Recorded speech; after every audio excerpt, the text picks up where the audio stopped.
A blockbuster jobs report for September sent stocks to record highs. The Labor Department says the economy added 254,000 jobs last month, exceeding the expectations of most economists. And for the second straight month, the unemployment rate ticked down, this time from 4.2% to 4.1%. Wall Street was bullish on the news. The Dow finished at an all-time high, while the S&P and NASDAQ each added about 1% during Friday's trading. CBS News business analyst Jill Schlesinger is here to give us a closer look at the numbers and what all of this means for the economy. Jill, good morning. You came out here and you're like, good news. Yeah. We have good news. I know. Which it really was, but we didn't see this coming necessarily. Absolutely. Why? Well, I think that there has been a lot of discussion around the job market slowing down. In fact, I looked back and I said the last time I was on your show talking about jobs was in July, and that was when we got a very disappointing report. So during the summer, the numbers were kind of falling off. We weren't losing jobs, we just weren't creating as many. In this report, we had two things that were really important. We had about 100,000 more jobs than expected. The two previous months were revised higher. And usually when you get revisions higher, we always get revisions in the subsequent reports.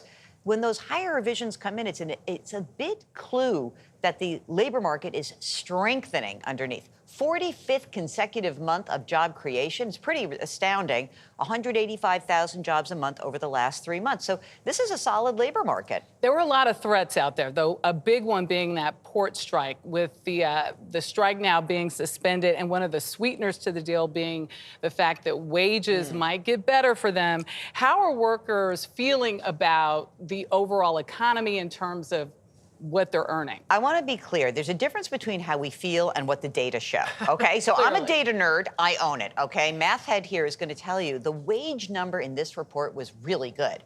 Wages up by 4% from a year ago. Why is that important? Inflation's running at 2.5%. That differential should help workers manage their lives in the economy. Remember, a lot of people, they didn't get wage gains early in the pandemic, and so they're catching up. These kinds of numbers will help them close that gap.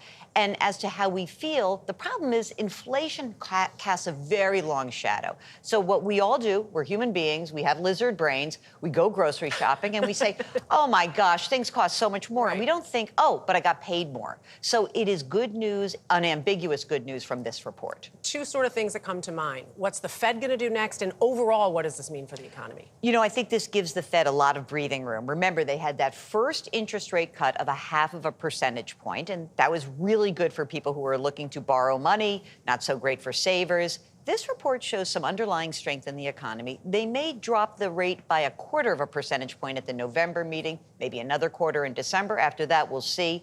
Overall, I think what's a miracle about this economy is that we have gone through a lot in the last 5 years, like emotionally, physically, and also financially. The economy has remained resilient. If you go back to 2009, we have had exactly 2 months of recession since 2009. So we have snapped back. So there is that moment where I say to myself, I know this is not uniform for everybody, but overall, we are in good shape. Oh, good to hear. Jill Schlesinger, thank you so much.